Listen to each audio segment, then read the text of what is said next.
A new parent's guide from Scouts Canada is providing parents with a free resource to help kids navigate the challenges of the pandemic. The Parent's Guide to Resilient Children, available on scouts.ca, was created to help kids build up resilience to stress and increase positive mental health and emotional well-being.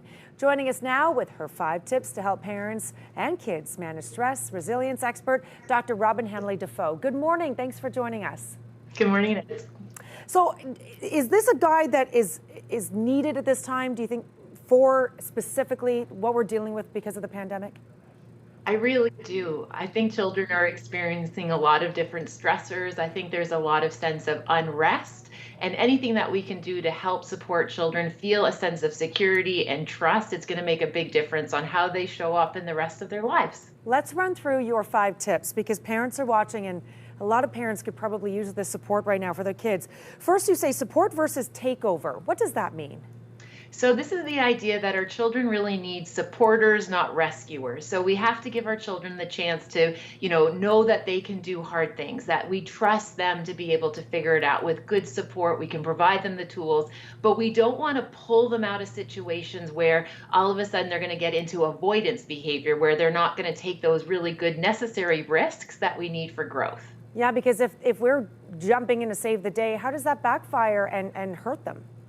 I think every time we do something for a child that they could probably figure out with some good coaching and support, it's quietly sending the message that we don't think that they can do it on their own. And ultimately, we want children to grow up with a strong sense of efficacy, that they can trust, that they can problem solve, they're good little critical thinkers, and they're going to be able to find a way to figure it out. Yeah, I'd imagine that's one of the tough ones for parents. All right, next up, normalize setbacks.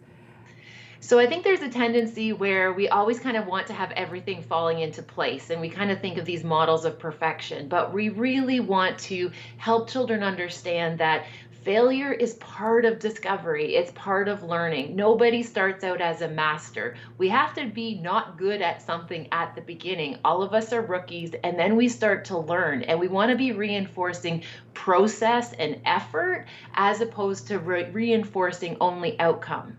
All right. And then positive affirmations that can, I would imagine, make a big difference.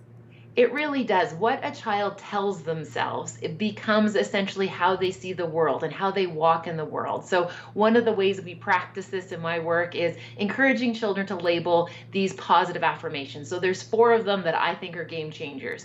I have. Who does the child have in their corner that's going to back them up no matter what? Every child needs a home team. Number 2, I am. Language that says, I am strong, I am capable, I am a problem solver. Language 3, I can. I want every child to grow up in their heart knowing that they can do hard things. I can do hard things makes a significant difference. And the 4th one, I will. What are they going to do today? I will be brave. I will be strong. I will figure it out. And also, I will ask for help if I need to. I love that. Are those the things that we should be telling our children and getting them to repeat in some way? I mean, how do we get our young ones to start taking on those affirmations?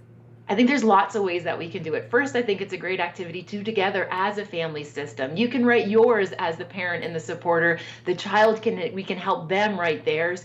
This is something that it's just through rehearsal. It's one of those things where whenever we can echo this back to the child. It's one of those things where you see your child doing something that might be a little bit harder than they're used to doing it. Let them know, like, wow, I see that you problem solve that. I see that you're strong. By being that mirror to the child and giving them the opportunities to start to develop that almost automatic sense of going to those positive affirmations, it's going to give them that self-talk that they're going to need to be able to problem solve new situations that they find themselves in. All right. And then there's a value in taking risks, isn't there? There absolutely is. And one of the things we talk about, why I'm so excited to be partnering up with Scouts Canada with this document, is because there's a difference between risk-taking and danger. So obviously, as parents, we want to mitigate any type of our child experiencing danger, but risk-taking and healthy risk-taking is really important for learning. We have to experience this kind of discomfort outside of our comfort zones to be able to acquire new knowledge and new information about ourselves and our capabilities. So we want our children to have have healthy risk. And when they're little, those are littler environments. As they get bigger, that way it'll generalize into more significant situations that we want our teenagers to be able to navigate risk too. All right, and last but not least, the role of outdoor play. Yeah, so one of the things we know, nature is a wonderful teacher. Nature gives so many opportunities for our children and adolescents to experience problem solving, critical thinking, just taking away that kind of weight of the world. When a child goes outside, they're naturally drawn to abundance. When we're inside all day, we feel scarcity or shortage. So anytime we can go outside, and that's why, again, I partner with Scouts Canada, because what we're giving is parents tools and resources to really promote that active free play that we know is so crucial for child development. I just have 10 seconds, but just tell us quickly about the free webinar coming up for parents that you're involved in. October 18th, free webinar, everyone across the country. You're welcome to go and you register at scouts.ca. Dr. Robyne, thank you so much, Dr. Robyne Hanley-Dafoe. Appreciate your time today. My pleasure. Take good care.